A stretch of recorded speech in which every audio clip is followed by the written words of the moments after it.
Hello, rinig mo ako, ma'am? Ako. Ma'am, tama naman yung ano, no? Tama naman yung pangalan mo, no? Yes.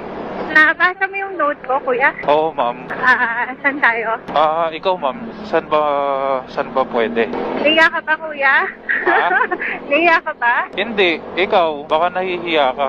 Okay lang ba sa'yo? Ma'am, kaya nga in-accept ko eh. Pero dito, malapit eh. Meron dito. Oo. Sure ka, okay lang sa'yo Baka naman mahal. Ano ba, ma'am? Magche-check-in ba? Oo, sana. Sino ba magbabayad, ma'am? Okay lang ba? Ikaw na? Okay. Okay lang? Okay, sige. Okay. Wait mo naman.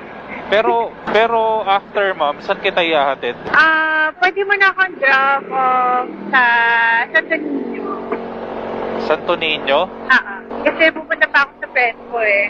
Santo Niño may kawayan, ma'am? Oo, doon kasi ako makikitulog ngayon. Okay. Ilang oras pala yan?